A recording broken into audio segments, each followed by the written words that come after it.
Our God is a great God మన దేవుడు గొప్ప దేవుడు, and merciful God. దయగలిగిన దేవుడు. We see the Jews coming out of Babylon after 70 years to their place Jerusalem. 70 సంవత్సరాల తర్వాత యూదులు మరి వారి స్వస్థలమైనటువంటి యెరూషలేమునకు రావడము అనేది మనం చూస్తూ ఉన్నాము. He is a merciful God. ఆయన కృప కలిగినటువంటి దేవుడు. The people of God, they suffered judgment of God. దేవుని ప్రజలు ఆయన తీర్పును వారు సహించి ఉన్నారు. So we see the Persian king Cyrus gave permission to them to go to Jerusalem and build the temple. అదే రీతిగా పారసీక దేశపు రాజైన కోరేషు వారందరినీ కూడా ఆజ్ఞాపించి తమ యెరూషలేము పట్టణమునకు వెళ్ళి అక్కడ దేవుని ఆలయమును నిర్మించాలి అని ఆజ్ఞాపించాడు. So when they came, what did they find? మరి వారు వచ్చినప్పుడు వారు ఏం కనుగొన్నారు? Everywhere ruins. ఎక్కడ చూసినా ఆ విరిగిపోయినటువంటి శిథిలాలే. The buildings were rooted out. భవనాలన్నీ కూడా శిథిలమైపోయాయి. The walls were broken down. ప్రాకారములు విరగొట్టబడ్డాయి. And let's see the temple, there is nothing. మరి దేవాలయంను చూస్తే అక్కడ ఏమీ లేదు. The silver and gold was taken away. బంగారు వెండి సమస్తం కూడా తీసుకొని పోబడ్డాయి. No altar. బలిపీఠము లేదు. And vessels of the temple were taken away. దేవాలయానికి సంబంధించిన పాత్రలన్నీ కూడా తీసుకొని పోయబడ్డాయి. There was no glory. అక్కడ మహిమ ఏమీ లేదు. There was sadness in the faces of the older people. మరి వృద్ధుల ముఖాలలో చూసినట్లయితే కేవలము దుఃఖము బాధనే ఉన్నది. Because the people who saw the first temple of Solomon, some of them also were there who saw the old temple. మరి ఎవరైతే ఆ మొదటి మందిరం సొలొమోను నిర్మించినప్పుడు కట్టి ఉన్నటువంటి సమయంలో ఉన్నటువంటి వారు ఈ సమయంలో కూడా వృద్ధులుగా ఉన్నారు. వారి ముఖాల్లో విచారం ఉన్నది. When they returned, they remembered the old temple, first temple. మరి వారు తిరిగి వచ్చినప్పుడు ఆ మొదటి మందిరముని వారు జ్ఞాపకం చేసుకుంటూ ఉన్నారు. And also the glory of the first temple. మొదటి మందిరపు మహిమను వారు జ్ఞాపకం చేసుకుంటున్నారు. So they are so sad. కాబట్టి వారు ఎంతో విచారంతో ఉన్నారు. Some have gone from their home before 70 years. They gone out of their home. మరి చూసినట్లయితే 70 సంవత్సరాల క్రితము కొంతమంది తమ స్వంత గృహాల్లో నుంచి వారు తీసుకొని పోబడ్డారు, వెళ్ళిపోవాల్సి వచ్చింది. They remember the judgment of God. దేవుని తీర్పులను వారు జ్ఞాపకం చేసుకుంటున్నారు. Everything was changed. సమస్తము కూడా మారిపోయింది. Only they saw the ruins. కేవలము శిథిలావస్థలో ఉన్నటువంటి వాటిని మాత్రం అక్కడ చూడగలుగుతున్నారు. It was like a strange dream. అదంతా వారికి ఒక వింతైన కలవలే కనబడతా ఉంది. Destruction. కేవలము నాశనము, ఎక్కడ చూసినా పగిలిపోవడము. No altar. బలిపీఠం లేదు. Only rubble. కేవలము అక్కడ ఆ శిథిలాలు మాత్రమే మిగిలిపోయాయి. Let us turn to Ezra 3rd chapter. Ezra గ్రంథము 3వ అధ్యాయం చూద్దాము. And first verse. మొదటి వచనము. 7వ నెలలో ఇశ్రాయేలీయులు తమ పట్టణములకు వచ్చిన తర్వాత జనులు ఏక మనస్సు కలిగిన వారై యెరూషలేములో కూడి They gathered together as one man. జనులందరూ కూడా ఏక మనస్సు కలిగి కూడుకున్నారు. So it was the work of the Holy Spirit. అది కేవలము దేవుని ఆత్మ కార్యం మాత్రమే. So what is the work of God? దేవుని కార్యం అంటే ఏంటి? To gather all the people as one man.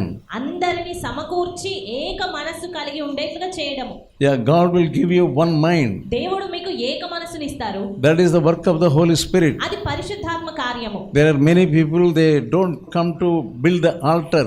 చాలా మంది మరి బలిపీఠం కట్టుటకు రారు. Here we see the working of the Holy Spirit. కానీ ఇక్కడ చూసినట్లయితే దేవుని ఆత్మ పని చేస్తూ ఉండడం అనేది గమనిస్తున్నాం. Many people, they don't have this mind. చాలా మందికి ఇలాంటి మనసు లేదు. They read the word of God. వారు దేవుని వాక్యం చదువుతారు. They go to Bible colleges. వారు బైబిల్ కాలేజెస్ కి వెళ్తారు. But they don't know the work of the Holy Spirit. అయినప్పటికీ వారికి దేవుని కార్యము అనేది తెలియదు. Here all people had only one mind. ఇక్కడ చూసినట్లయితే జనులందరూ కూడా ఏక మనస్సు కలిగి ఉన్నారు. What is that? ఏంటి అది?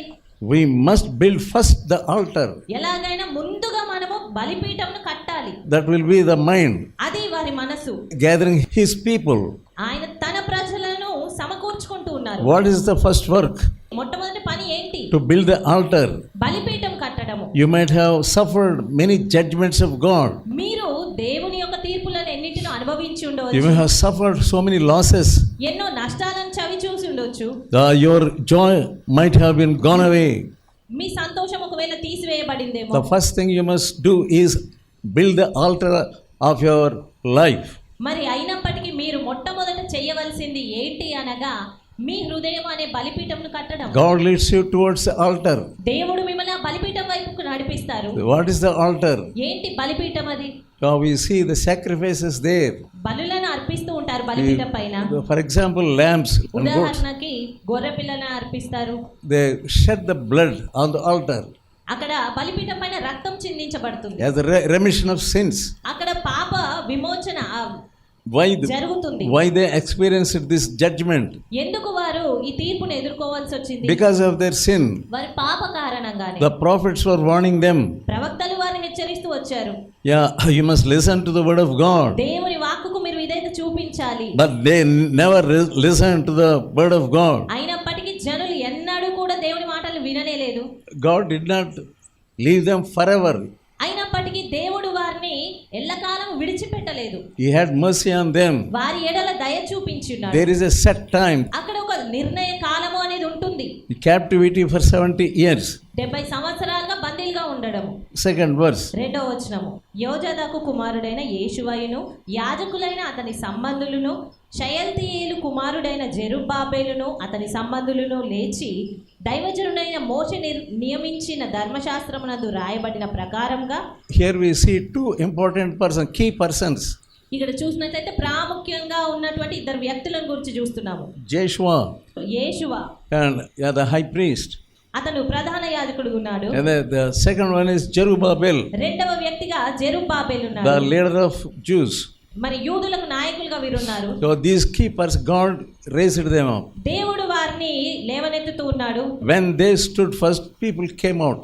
వారు ముందుకు వచ్చి నించున్నప్పుడు ప్రజలు వచ్చారు బయటికి. They were the leaders వారు నాయకులుగా ఉన్నారు. to lead the people and to set the services of God in the temple.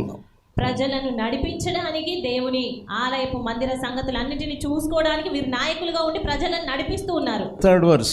3వ వచనము. వారు దేశమందు కాపురస్తులైన వారికి భయపడుచు ఆ బలిపీఠమును దాని పురాతన స్థలమున నిలిపి దాని మీద ఉదయమునను అస్తమయమునను యెహోవాకు దహన బలులు అర్పించుచు వచ్చిరి. There was fear of the people around. అక్కడ చుట్టూ ఉన్న వారి ప్రజల నుంచి భయం అనేది వీరికి ఉన్నది. Though there was fear hovering upon that land, that place.